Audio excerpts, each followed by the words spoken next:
I turned 18 on a Tuesday. No party, no cake, no candles, just a weird, quiet dinner where my parents kept exchanging glances like they were waiting for something to explode. I remember the mashed potatoes were lumpy and cold, and the chicken was dry. I sat there, pushing food around my plate, wondering if maybe they had some kind of surprise planned. They didn't. After dinner, my mom cleared her throat and said, "Lucas, can you come sit in the living room? We need to talk." My dad was already seated in his usual recliner, legs crossed, arms folded.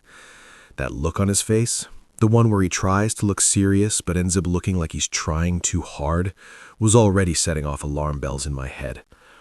I sat down across from them, thinking for a split second that maybe they were going to tell me they were proud, maybe even something cheesy like, "You're a man now." I'd been working part-time at a local hardware store since I was 16, keeping my grades decent, and even got into a state university with a partial scholarship.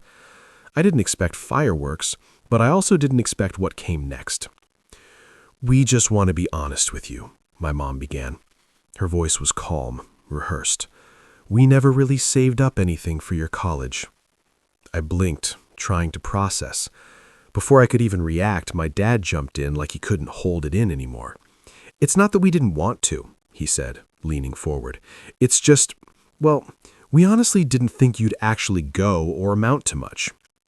I laughed, not because it was funny, because it was so jarring. I thought maybe they were joking, but they weren't. My mom just gave me this tired, almost pitying smile. "You were always kind of unfocused, you know, not like your brother." And there it was, my younger brother, Caleb. Golden boy, honor roll, private soccer lessons since age 6. I love him, I really do, but he's always been their favorite. When he turned 16, they threw him a surprise party with a shiny new car parked out front. He got a college fund.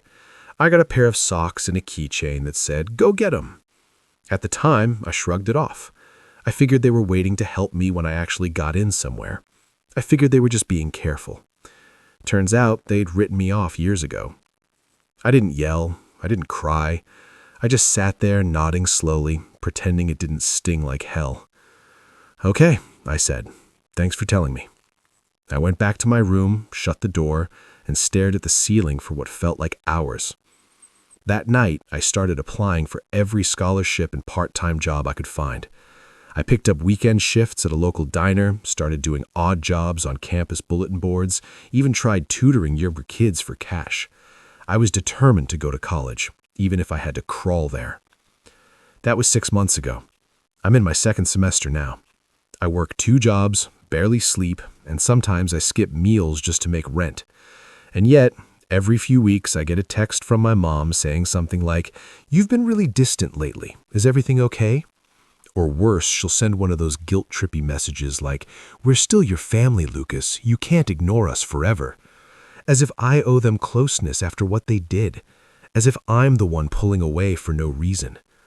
What really drives the knife deeper is how they keep bragging about Caleb's potential like it's a group project they're all invested in. He's not even sure if he wants to go to college. They gave him everything, and he's still trying to find himself. Meanwhile, I'm pulling 12-hour shifts and passing exams with barely enough energy to keep my eyes open. Last week, I visited home for the first time in months, mostly because Caleb begged me to come. He doesn't know the full story, just that things have been weird between me and our parents. When I walked into the living room, I saw my mom showing someone a photo of Caleb holding up his acceptance letter, grinning like he just won the lottery. She looked so proud. I stood there in the doorway, invisible. She turned and gave me a quick hug, then said, "You look tired, Lucas. Maybe if you let us help, you wouldn't have to run yourself into the ground." What they don't know is I've been keeping track of everything. The money they funneled into Caleb's dreams, the way they spoke about me when they thought I wasn't listening, the backhanded compliments, the subtle digs, the complete lack of support. I've been biding my time, and if they think I'm distant now, they haven't seen anything yet. That visit home didn't last more than a few hours, but the aftertaste lingered like sour milk in the back of my throat for days. I couldn't stop thinking about how my mom looked at me when she said I looked tired. Not concerned, not sympathetic, just vaguely judgmental, like I'd brought it on myself. And maybe in their eyes I had. Maybe struggling to put myself through school, working night shifts at the diner, and early morning stocking shelves was proof that I wasn't smart enough to figure things out the way Caleb had everything lined up. But I was trying. God, I was trying so hard. That week, back on campus, I pulled 3 doubles in a row, slept on the floor of my tiny apartment between shifts, and still managed to turn in a 10-page essay on time. And then on Friday, I got a call from my dad. He never calls. I let it go to voicemail. I had just finished a graveyard shift and was walking home in the early dawn, my feet aching and my shirt clinging to me with the scent of burnt eggs and coffee. I listened to the voicemail while walking under gray skies, half zoning out. "Hey, Lucas, listen, we were wondering if you'd be free next weekend. It's Caleb's big showcase for his photography class. You know, the one where his work is getting featured in the school lobby. We'd love to see you there. Whole family's going. Your mom's even ordering catering. Just let us know, all right?" I stopped walking. Catering for a high school photography exhibit? And suddenly I was 16 again and standing in the rain outside my school's debate final, waiting for someone, anyone, to show up and cheer me on. They never did. Said they had errands, said it wasn't that big of a deal. And yet here they were now, pulling out the red carpet for Caleb's artsy photo collage. I didn't call back. I didn't even text. And when the weekend came, I picked up an extra shift at the diner. During my break, I scrolled through my mom's Facebook and saw her latest post, a dozen photos of Caleb standing next to his photos, framed and lit up. Him smiling with mom and dad, posing with his friends, laughing. The caption said, "So proud of our baby boy and his incredible talent. The future is bright, and we'll always be your biggest fans." I kept scrolling until I hit another post from earlier that week, a photo of me taken without my permission working at the diner. Someone had tagged me in the background, blurry and hunched over a counter. My mom had commented on it. "Our other son working hard. He's always been such a trooper." No context, no pride, just pity. It was around this time that the requests started rolling in. Not from me, from them. "Hey, Lucas," my mom texted one afternoon. "Caleb's thinking about applying to the same university as you. Would you be willing to help him with his application? Just some editing and feedback." The same university, the one I clawed my way into, the one I was only able to attend because I practically sold pieces of my soul to every scholarship committee willing to listen. The idea of him just walking in because he liked the vibe felt like someone had dumped boiling water down my back. I waited a full day before replying. Then I wrote, "Sorry, I'm swamped with work and exams. Maybe he can ask one of his teachers." No response. A week later, my dad called again. This time I picked up, mostly out of curiosity. I was standing outside the grocery store holding a bag of instant noodles. "Hey, Lucas," he said casually. "Quick question. Do you still have your old laptop?" "Yeah," I said slowly. "Why?" "Well, Caleb's just broke, and we thought since you probably don't need it anymore, maybe he could use it. He's starting to apply for colleges now, and it would really help." I blinked. "You mean the laptop I still use for school? The one I'm literally writing papers on right now?" There was a pause. "Oh, I just assumed you'd upgraded by now." I laughed, dry and bitter. "No, Dad, I have it because I can't afford to." He didn't apologize, just kind of chuckled awkwardly and said, "Well, maybe when you do, let us know, all right?" That was when it started to click. They weren't just favoring Caleb. They genuinely saw me as an accessory, a spare tire, something to be used when convenient and stored away when not. It wasn't about love or fairness. It was about expectation. Caleb deserved things. I was supposed to earn scraps and be grateful for them. A few days later, I got sick. Not like a little flu, really sick. Fever, sore throat, full body ache. The kind of thing that makes you think your organs are melting. I had to call out of work, which meant missing rent by about $40. I texted my mom, not to ask for help, but just out of desperation to feel human. I said, "I've been sick, haven't slept, can't work." She replied 3 hours later, "Oh no, hope you feel better soon. Drink tea. Maybe Caleb can drop off some soup if he has time." He didn't. And when I finally dragged myself out of bed 2 days later to check my mailbox, there was a card inside. One of those cheap dollar store greeting cards with a puppy on the front. Inside was a $10 bill and a sticky note that read, "You've always been a fighter. We believe in you. Love, Mom and Dad." I stared at it for a long time. $10. Meanwhile, I knew Caleb was about to get a new camera. Dad had mentioned it on Facebook. A $1,000 DSLR because he had an eye for things. That was the breaking point. Not a shout, not a blow-up, just a quiet, seething realization. I would never be enough for them, not even close. And the more I tried to earn their love, the more it made me look pathetic in their eyes. I stopped responding to texts. I declined calls. And then came the moment that turned frustration into fury. 2 weeks later, I was on my way to work when I bumped into Caleb on campus. He looked surprised but happy. "Hey man, I didn't know you had class in this building." I told him I was actually on my way to work. He frowned. "Still doing that diner thing?" "Still paying my own way," I said. He laughed like it was a joke. And then he said something I'll never forget. "You know, Mom and Dad were actually going to help with your tuition at one point, but they thought it might make you complacent, like you'd stop trying." I froze. "What?" "Yeah," he continued, oblivious. "They said you needed to struggle a little to stay motivated, like if they handed you money, you'd just waste it." I stared at him, my own brother, parroting back the logic that justified my suffering. He shrugged. "Anyway, I gotta run. I've got a meeting with the student gallery director. They're thinking about giving me my own wall this spring." I didn't move. I just stood there, staring after him as he walked away. The world didn't blur, didn't shake. It just hollowed out. That was the moment I decided I was done playing along, done pretending like the distance was unintentional, done giving them any part of me that they hadn't already discarded. I didn't know what I would do yet, but I knew this wasn't over, not by a long shot. I didn't go to work that day. I walked past the diner, past the student center, past everything until I found a quiet spot behind the library and just sat down on the cold concrete. I don't even know how long I was there. An hour, maybe 2, staring at the cracks in the sidewalk, watching ants crawl around like they had somewhere to be. I thought about Caleb's words over and over again.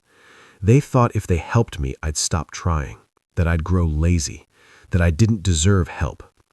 I had been breaking my back for 2 years straight, working myself into the ground, while they watched from a distance and congratulated themselves on how my suffering was somehow noble, necessary, character building.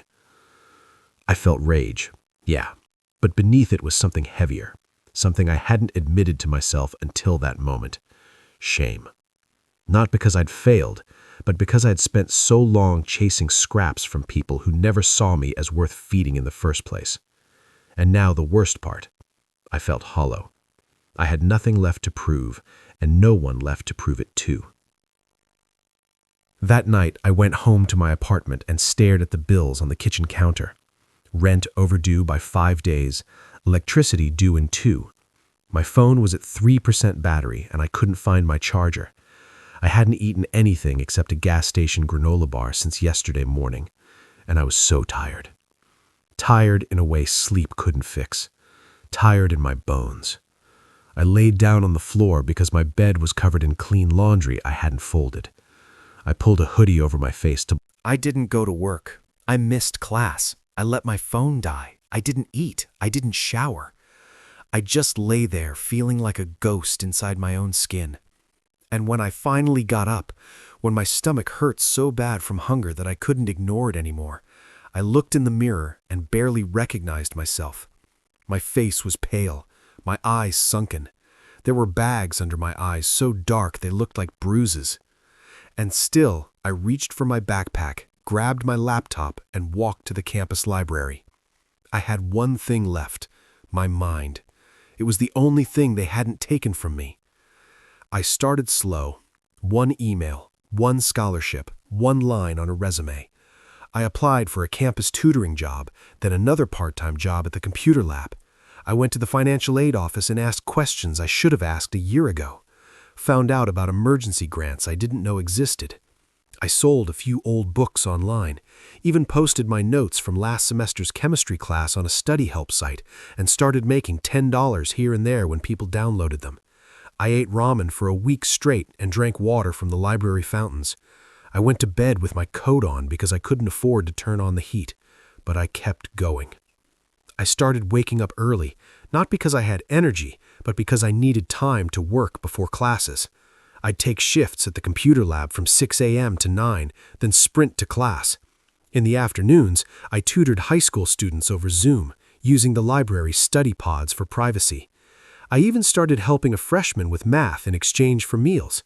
He had a generous meal plan and didn't mind sharing if I helped him pass calc. And slowly, so slowly, I started to breathe again. There was this moment about a month later that I still think about. It was 7:45 a.m., and I was sitting at the computer lab desk eating a banana I'd gotten from the tutoring center's free snack table. The sun was pouring through the windows, lighting up the dust in the air. And for the first time in forever, I didn't feel like a failure. I didn't feel like someone chasing approval or trying to win affection. I felt capable. I'd done this, not because of them, in spite of them. And then the universe threw me a bone. I got accepted into a research fellowship program, one that paid a monthly stipend and offered me lab experience.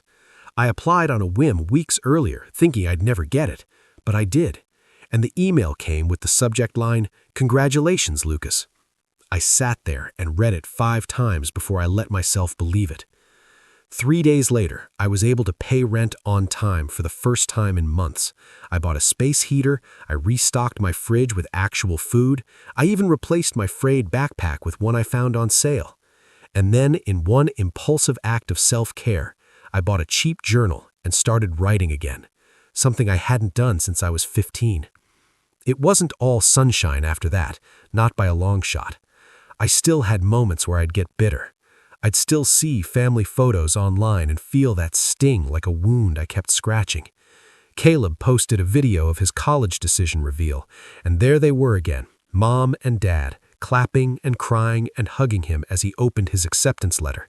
They bought him balloons, took him to dinner, made a whole slideshow about his accomplishments. The caption said, "One down, one to go," as if I was just background noise.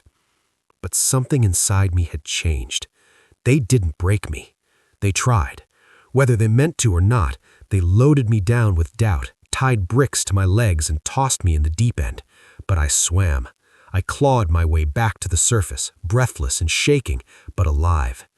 And one night, sitting at my desk with a cup of actual tea in hand and the heater humming quietly in the corner, I realized something strange.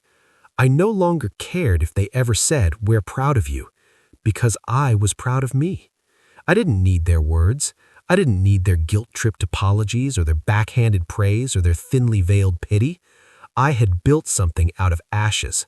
I had found my footing in a storm they left me to face alone.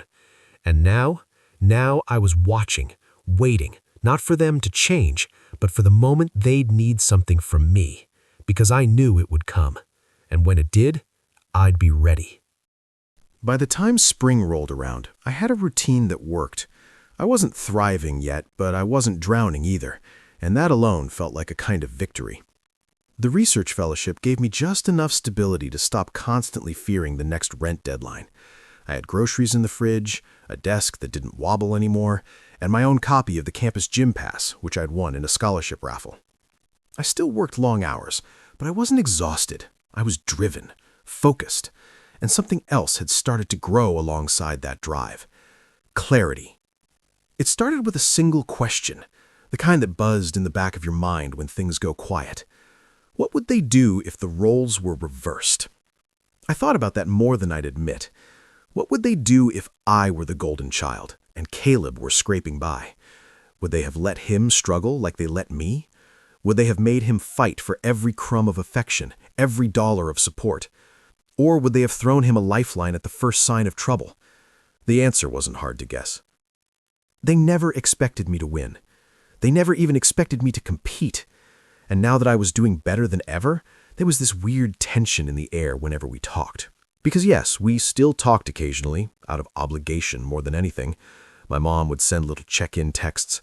My dad would forward boring news articles he thought were relevant to my major. Caleb would send selfies from campus, but none of them ever asked real questions. None of them knew what I was doing. They assumed I was still floundering, still juggling plates with shaky hands. So I let them think that. At first, it was just easier that way. But slowly, it became strategic. I stopped posting on social media. I let my profile go dormant. When I got new achievements, another grant, a published research paper, a faculty recommendation, I didn't breathe a word, not even to Caleb, especially not to Caleb. Because around this time, Caleb started applying to my university, the same department, the same program. And that was when I knew the opportunity would come sooner than I thought. One afternoon, I was in the tutoring center when I overheard two faculty assistants talking about spring admissions. I wasn't trying to eavesdrop, I just recognized the name they mentioned. Caleb Monroe. I froze. I leaned slightly closer, pretending to organize folders on the nearby shelf. His portfolio's strong, but the writing sample? Yikes. Yeah, the other laughed. The photography is decent, but the essay was all over the place. A little entitled, if I'm being honest. They moved on to another applicant, but my ears were burning. That night, curiosity got the better of me. I logged into the student portal, where peer review opportunities were sometimes listed, and searched for Caleb's name. I didn't find his application, but I did find a research assistant listing he'd applied for, the same one I'd been offered weeks earlier and turned down due to schedule conflicts. And here's where it gets wild. He used my name as a reference. No heads up, no text, no email, just casually dropped me in there as someone who could vouch for his academic work. Work I never saw. Work I knew was shaky at best because we talked about it last Thanksgiving. He complained about hating lab reports and not getting any of the material. I didn't say anything right away. Instead, I reached out to Professor Owens, the one running the RA program. I asked him casually if I could take the position after all. My tutoring schedule had lightened, I told him, and he was thrilled to offer it back to me. That was step one. Step two was, well, a little more satisfying. About a week later, Caleb texted me out of the blue. "Hey man, just applied for the Owens RA position. Used you as a reference. Hope that's cool." I waited 2 hours, then replied, "Just saw it. Hope you're ready for it. It's a lot of work." He replied instantly, "Haha, yeah, but profs love me. Shouldn't be hard." I didn't reply after that, because while he was flexing, I was scheduling a meeting with Professor Owens where I would quietly and professionally mention that while I supported my brother's ambitions, I couldn't in good conscience recommend him for a research-heavy position when he had admitted to struggling with the material. I didn't trash him, I just told the truth. Owens nodded thoughtfully. That tracks. His writing sample wasn't great. Then, as if rewarding my honesty, he added, "Glad you're on board again.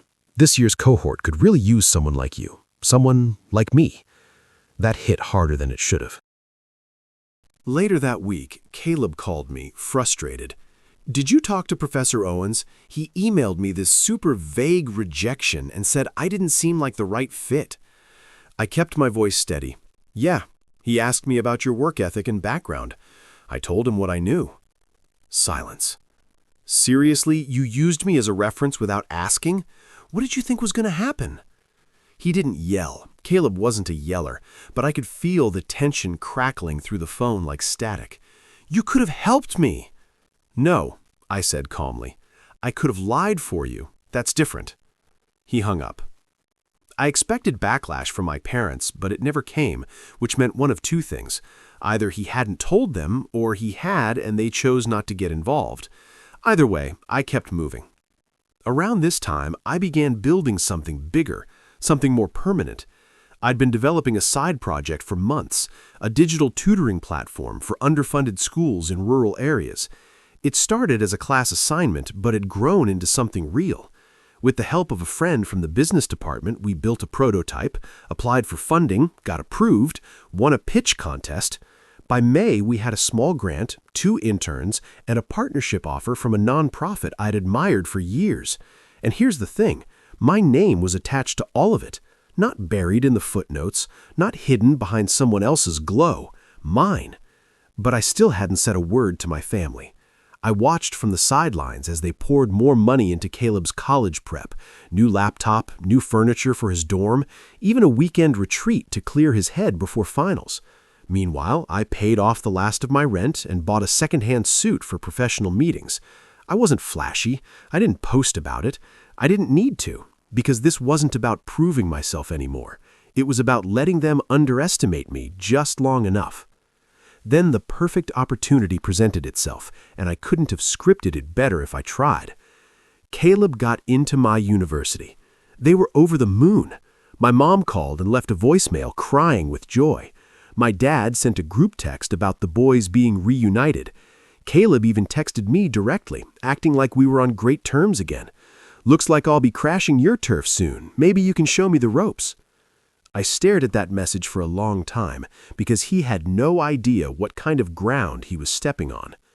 The first day of orientation was approaching. I'd already volunteered to help run the student panels that week. I had access to the speaker list, the student guides, the welcoming packets. I knew everything about who was coming, what they'd be doing, and how to steer things in interesting directions, and I was ready to use it. Not out of pettiness, out of precision. Because if they were going to spend years pretending I was invisible, then I was going to show them what invisible can do. Orientation week arrived with all the chaotic energy of a theme park on opening day. New students wandering campus with wide eyes, parents hauling suitcases, campus guides barking directions with barely concealed exhaustion. I'd volunteered to be part of the Student Success Panel, a carefully curated group of upperclassmen meant to inspire and reassure freshmen and their families. We were asked to share our stories, how we overcame obstacles, found community, and succeeded academically.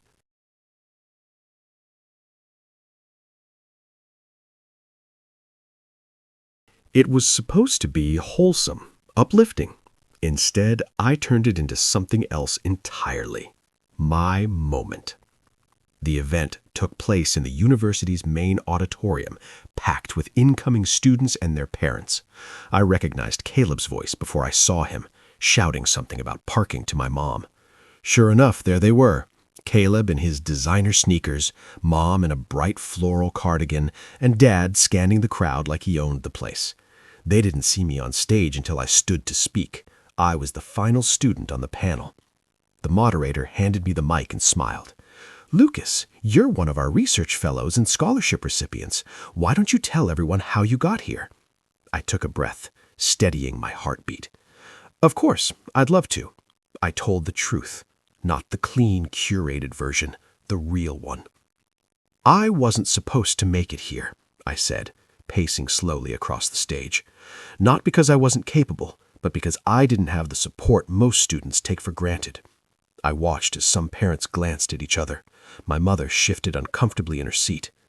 My younger brother, who's here today, actually, got a full ride from our parents. They bought him a car at 16, gave him a college fund, celebrated every win, big or small. I got a lecture on how they didn't think I'd ever amount to much. Gasps, a few chuckles of disbelief. I worked 2 jobs to get here. I lived off instant noodles and kept my grades up while barely sleeping. Not because I was special, because I had no other option. But the thing is, I paused, locking eyes with Caleb in the 4th row. Pressure either breaks you or sharpens you. I chose to get sharper. The moderator tried to gently nudge me back to a lighter tone, but I waved her off with a smile. "Sorry, this is important. There are students in this audience right now who think they don't belong here, who were told they'd never be enough. I'm here to say that they're wrong. You do belong, you can thrive, and you don't need anyone's permission to prove it." The applause was awkward at first. Then it grew. My professors clapped. The faculty coordinator nodded. Even the moderator had to admit it was powerful. My parents sat stone-faced, completely blindsided. Caleb stared at the floor. And that was only the beginning. After the panel, parents and students mingled with the speakers. A few kids came up to shake my hand. One mother hugged me and whispered, "My son needed to hear that." Meanwhile, Caleb ghosted the crowd and disappeared somewhere behind the auditorium, probably hoping to avoid the fallout. But I wasn't done yet. I had one last card to play.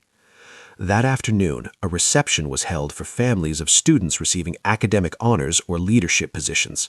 It was invitation only, and Caleb wasn't on the list. But I was. And this year, I wasn't attending solo. See, I had sent 2 invitations of my own. One went to my favorite professor who'd mentored me since my 2nd semester and treated me like an equal. The other to Mr. Baines, the high school guidance counselor who once told me I wasn't competitive enough for college. He showed up, shocked, impressed, and graying at the temples.